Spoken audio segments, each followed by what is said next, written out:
Setembro é o mês da Bíblia. Nós precisamos então refletir e meditar sobre esse instrumento de salvação para as nossas vidas. Mas será que só a Bíblia basta? Será que não existe algo mais que nós podemos utilizar para somar a Bíblia? A Bíblia veio de onde? Como foi a composição? Como foi feita a composição dos livros sagrados, de todos os livros sagrados? Será que as pessoas que escreveram tinham intenção de deixar uma Bíblia para o restante da humanidade? Ou será que eles escreveram sem pretensão? Como nós devemos ler a Bíblia e como nós devemos, principalmente, como nós devemos rezar com a Bíblia? Tudo isso nós vamos ver nesse episódio. Então, setembro, mês da Bíblia, vamos falar sobre a Sagrada Escritura. Olá, eu sou Carlos A. Júnior e seja bem-vindo ao projeto Um Quarto de Oração. Aqui, a viagem é curta, mas ela vai te levar para um lugar distante. Vem com a vinheta.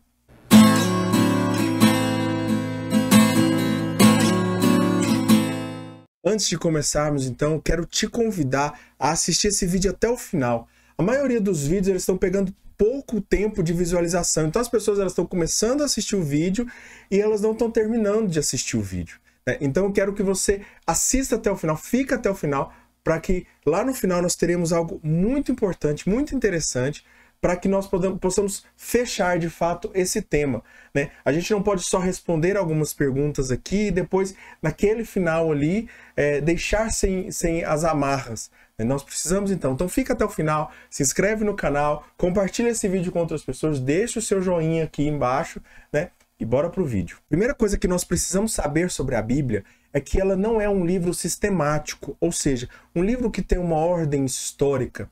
Então, primeiro, nós não podemos ler ela de uma forma histórica, ou seja, pensar que aquilo ali de fato aconteceu. Algumas coisas ali são símbolos da nossa salvação, da salvação do homem, a história do homem, a história da relação do homem com Deus. É isso que resume a Bíblia. A Bíblia é a história da relação de Deus com o homem e do homem com Deus. A Bíblia é uma coleção de livros com 46 livros no Antigo Testamento e 23 livros no Novo Testamento. E todos esses livros, eles envolvem um único enredo e um único centro, que é Jesus Cristo. Toda a Bíblia, ela é voltada para Jesus Cristo. Jesus homem, Jesus encarnado. Os livros do Antigo Testamento foram escritos entre 1300 a.C. a 50 a.C. E os livros do Novo Testamento foram escritos dos anos 50 depois de Cristo até 100 depois de Cristo. Só daí nós podemos ter um dado muito importante. Nós percebemos que há um vazio ali sem Bíblia. Em um momento desde que Jesus sobe aos céus até o primeiro livro ser escrito, existe um vazio ali.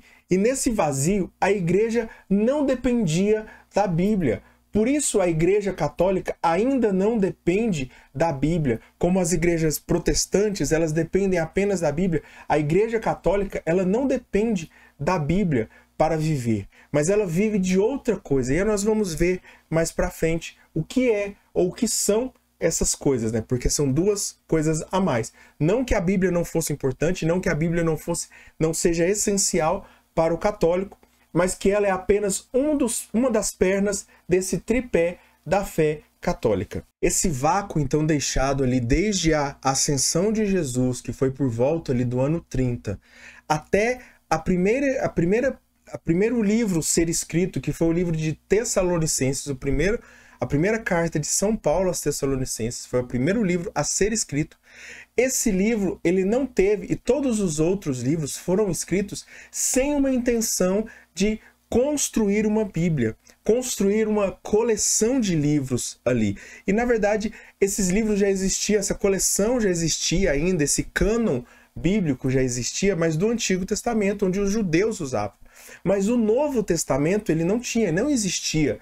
E o que foi acontecendo? Foi de uma forma orgânica a construção, ou a escrita, o manuscrito desses livros. Então, Paulo precisava falar com um dos seus fiéis, ou com um grupo de fiéis, Pedro, João. Não foi como se Pedro tivesse solicitado ali o líder da igreja naquele momento, tivesse solicitado, olha, vai lá, João, escreve um evangelho, fala da sua visão de Jesus. Marcos, vai lá, escreve. Não, cada um escreveu. Cada um que foi inspirado pelo Espírito Santo escreveram. Todos escreveram várias coisas sobre Jesus, mas a escolha dos livros, eles têm esse fundamento, é que Jesus seja o centro. Então por que existem alguns livros apócrifos, né? Ou seja, livros, evangelhos até apócrifos, né? Que falam de Jesus, mas que eles não entraram como livros canônicos, né? Ou seja, que não foram incluídos naqueles 4 ali, que são Marcos, Mateus, Lucas e João. Por quê? O que acontece? Porque em algum momento a igreja percebeu que aquele livro ele se perdia da visão de Cristo. Então, lembre-se, o evangelho tem como centro Jesus Cristo. Então, quando Jesus não é o centro em algum momento, ele perde o sentido. Então, você perde todo o livro por conta de 1 ou 2 trechos ali que não fazem menção à centralidade, como Cristo sendo o centro daquela mensagem. E essa mensagem dada por Jesus, ela não foi ordenada por Jesus. Jesus não ordenou também que foi escrito. Jesus não deixou nada escrito e também não ordenou que escrevessem. A ordem de Jesus para os apóstolos é que eles fossem pregar e principalmente viver. Vivendo, eles pregavam. Então aí nós temos já a resposta, começamos a ter a resposta daqueles outros 2 tripés.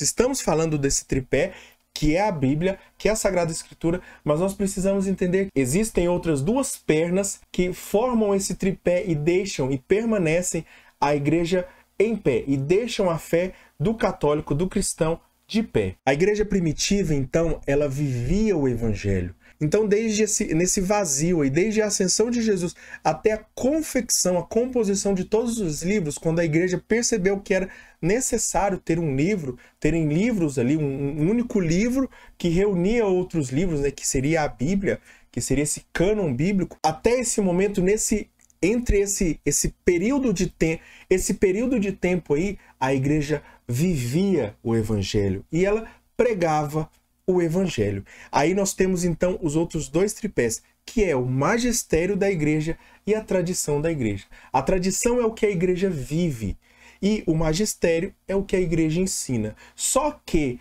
a igreja não deixou de viver depois da Bíblia. Depois que a Bíblia aparece, a igreja não deixa de viver a fé, da mesma forma que a igreja não deixa de ensinar. Jesus disse para que nós vivêssemos e ensinássemos, para que nós levássemos o evangelho, pregássemos o evangelho, não para que nós escrevêssemos o evangelho. Mas claro, escrever o evangelho é uma forma de testemunhar, por isso existe esse testamento, né? Por isso é o Novo e o Antigo Testamento, testamento da fé de Deus, da fé que nós temos, que nós cristãos temos em Deus. Então nós temos esse tripé, que é a Sagrada Tradição, o Sagrado Magistério e a Sagrada Escritura. Esse tripé mantém a igreja de pé, mantém a fé de pé e sustenta, são os 3 pilares que sustentam a fé cristã. Ou seja, todo católico, ele se baseia não somente na palavra de Deus, mas no magistério, naquilo que a igreja ensina e principalmente naquilo que a igreja vive. Então muitas coisas do que a igreja ensina, do que o católico vive, não está escrito na Bíblia, mas isso não quer dizer que não é coerente com o que a Bíblia ensina, tá bom? Então o magistério e a tradição são coerentes com a Bíblia, até porque a Bíblia é como se fosse a biografia dos cristãos daquele primeiro século, né? Ou seja, dos primeiros cristãos. Então, aqueles primeiros cristãos, eles viveram, e depois de viver, né? E é assim que se acontece, né? Em qualquer biografia ou autobiografia, uma pessoa primeiro ela vive, depois ela escreve a sua biografia. Da mesma forma também é a Igreja Católica. A Igreja, ela viveu, ela ensinou, depois ela escreveu. Aí nós temos esse tripé da fé católica. A tradição cristã nos ensina a lermos a Bíblia de 4 formas. E aí nós vamos falar de cada uma dessas formas aqui. A primeira forma de ler a Bíblia ou de interpretar a Bíblia é pela forma literal, pelo sentido literal, ou seja, o sentido genuíno, aquilo que realmente aconteceu na Bíblia, aquilo que está escrito ali, aquilo que a Bíblia está falando diretamente. O segundo sentido é o sentido alegórico, que é esse sentido figurado ou metafórico, né? Ou seja, tudo o que envolve Cristo ali. Então, uma passagem lá do Antigo Testamento ou do Novo Testamento, né? Todas essas passagens, elas falam de Cristo. Então, o sentido alegórico é aquilo que a Bíblia fala de Cristo naquele momento, né? Ou seja, ver ali na imagem de Melquisedeque, Jesus Cristo, ver ali na imagem de Isaías, Jacó e assim por diante, todo personagem, ele refletiu uma parte, ele foi um pré-anúncio do que seria Cristo. O terceiro sentido que nós precisamos interpretar é o sentido moral, ou o sentido da lei, que significa aquilo que a Bíblia ela nos leva a viver, ou nos leva a praticar, né? Como nós devemos nos portar. Então é aquilo que a Bíblia fala para mim, aquilo que a Bíblia fala para mim como pessoa, ou seja, eu devo me comportar dessa forma, eu devo viver dessa forma, essa é a moral que ela me leva a viver. E por fim, o último sentido é o sentido anagógico. Esse sentido anagógico é o sentido místico, ou seja, é aquilo que ele fala em relação à salvação, em relação a toda a história da humanidade. Porque eu falei para vocês, né? Tudo aqui, a Bíblia nada mais é do que o relacionamento de Deus, a história do relacionamento de Deus com o ser humano.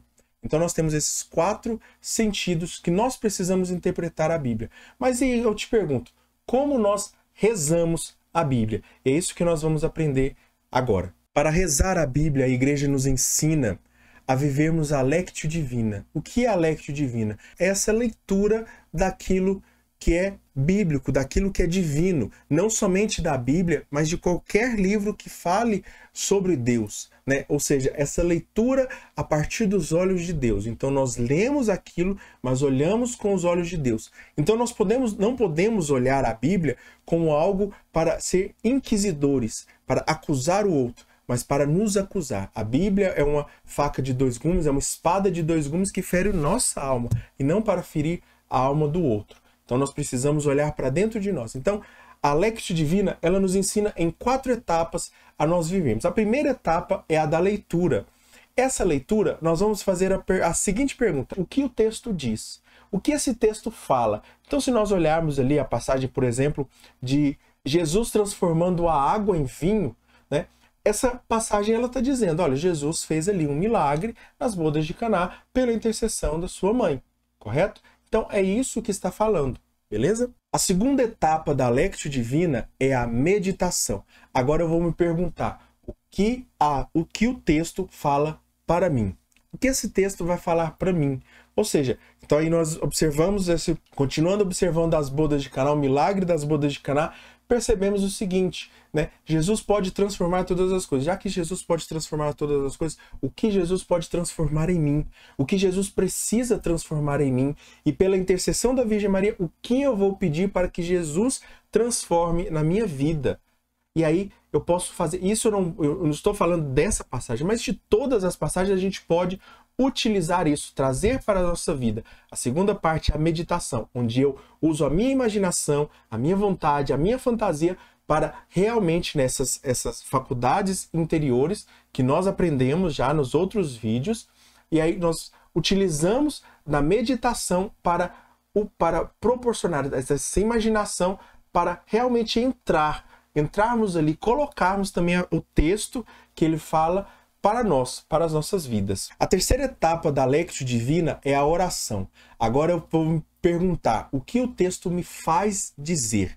O que eu posso falar agora para o texto ou para a Bíblia, mas principalmente, lógico, né? Quando eu falo para a Bíblia, eu falo para a palavra de Deus, que é Jesus Cristo. O que o texto me impulsiona a dizer para Jesus, né? E aí eu posso falar Jesus, e aí eu posso compor uma oração ali escrita, né? Todas essas partes podem ser escritas, ou seja, a leitura eu vou escrever, a meditação eu vou escrever e a oração eu vou escrever, e também a próxima etapa que nós vamos falar, ainda falando um pouquinho da oração por enquanto.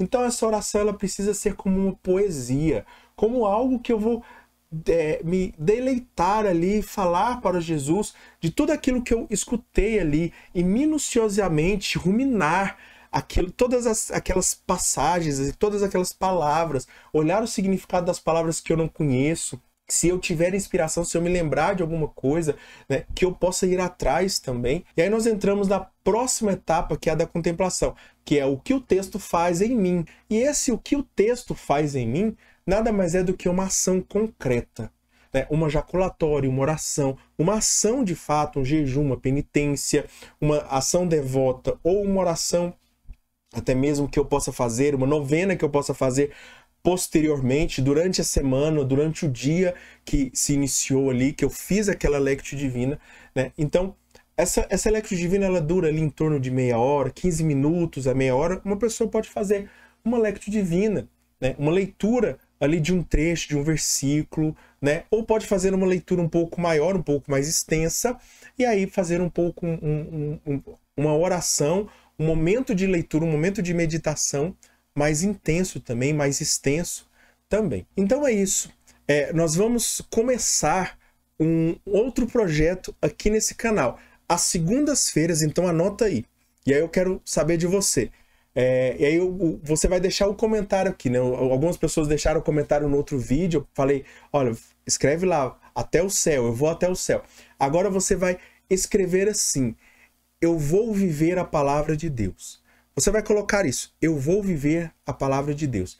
E aí nós teremos um projeto nesse canal às segundas-feiras, todas as segundas-feiras, ou pelo menos nós vamos fazer esse planejamento, né, esse compromisso de todas as segundas-feiras às 19 horas. Então anota já no seu caderninho aí, anota na sua agenda. Toda segunda-feira, 19 horas, nós faremos um momento ao vivo de oração. Então farei um momento de uma leitura, não somente da palavra de Deus. Isso será inspirado, né? Nós prepararemos um texto antes e vamos ler esse texto ao vivo ali e fazer essa meditação, essa Lectio Divina, a partir dessa leitura que nós vamos fazer ali, e como nós devemos rezar, como nós podemos rezar diante de Deus, pedir mesmo para que Deus possa iluminar a nossa vida. Então, já anota no seu caderno, amanhã nós temos um encontro marcado, será o nosso primeiro encontro, segunda-feira às 19 horas, toda segunda-feira às 19 horas nesse canal,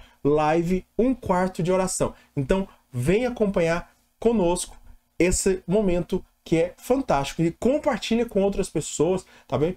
Vai ficar gravado. Se você não puder assistir na segunda-feira, ao vivo, né? Mas é importante que a gente também participe, que a gente tenha essa comunicação ali. Mas se você não puder, você vai poder assistir esse vídeo posteriormente, no momento que você possa assistir. Para terminarmos, então, vamos fazer uma oração para entregarmos esse momento de formação sobre a palavra de Deus, sobre a Sagrada Escritura.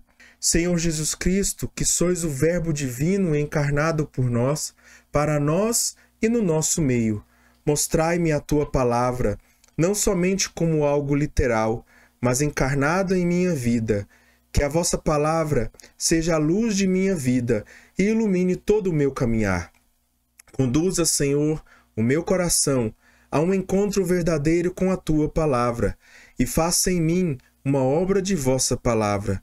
Senhor Jesus, que eu guarde a tua palavra, luz para os meus pés, sabedoria para a minha vida.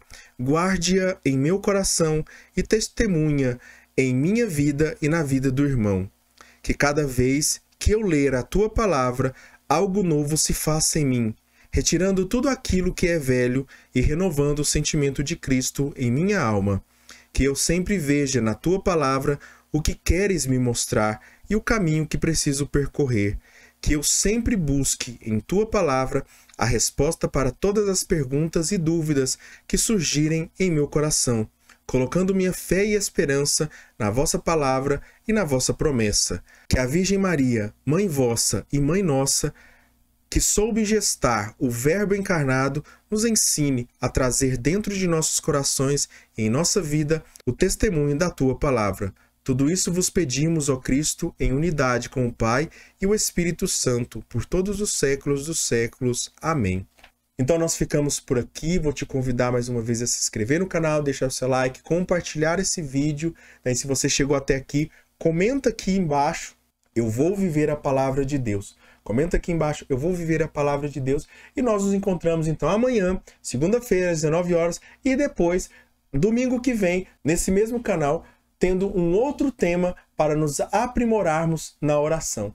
Louvado seja o nosso Senhor Jesus Cristo, para sempre seja louvado. Fiquemos em nome do Pai, do Filho e do Espírito Santo abençoados. Deus abençoe vocês.